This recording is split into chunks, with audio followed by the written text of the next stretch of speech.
What is the most tragic announcement that was made at your high school? I'm getting goosebumps as I write this. April 20th, 1999. I was in my ninth grade math class. One of my best friend's brothers, he's a year older than me, was sitting next to me. In front of me was another guy, and we were in the back of the class in the corner. The three of us are just chilling, talking and messing around. We had finished an assignment and had a few minutes. All of a sudden, our principal starts talking over the loudspeaker, teachers and students. I don't know how to even start to say this. There's been a shooting at Columbine. Everyone in the class went silent. We are unlocked down until further notice.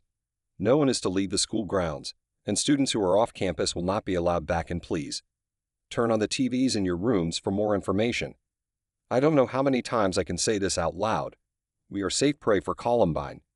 We were all in shock. Columbine High School was about 10 miles from our high school. My dad worked at Leawood Elementary, 2 blocks down the street from Columbine, where the kids first ran to. Now my dad normally worked nights, but he worked that day. My dad was my first thought, since they didn't know what was actually going on yet. Is my dad okay? What's going on? My second thought was about my mom. She worked at the Central District office. What in the world was going on there? Then my thoughts turned to my friends' names. I was lucky to not hear later on the news. I know this sounds like it took minutes to think of all of this, but it was milliseconds.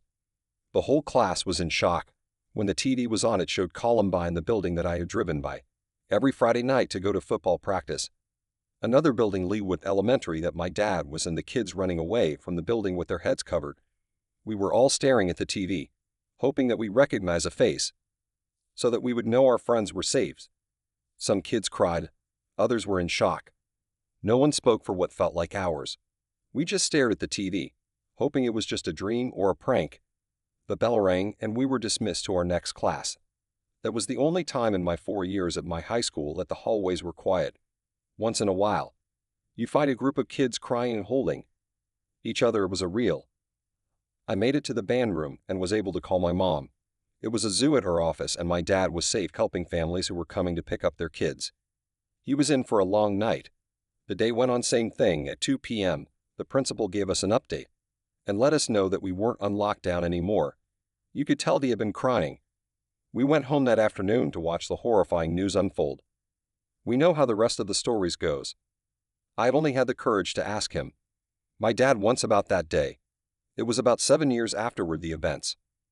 I had only seen my dad cry 3 times in his whole life, and that was one of them. He said that parents swarmed Leawood Elementary searching for their children as the kids were brought to the school. As the afternoon turned into evening, more and more parents were leaving, thankful that their kids were okay. There were parents of children who were injured that left with police officers and escorted to the hospitals. There were parents whose children never showed up that afternoon. My dad said it was about 8 o'clock. One by one, the parents were called into the office. They all knew what it meant to be the last parents there. Some walked out crying. Some were in shock. Some screamed the most wretched noises he's ever heard. My dad was never really the same after that. None of us were.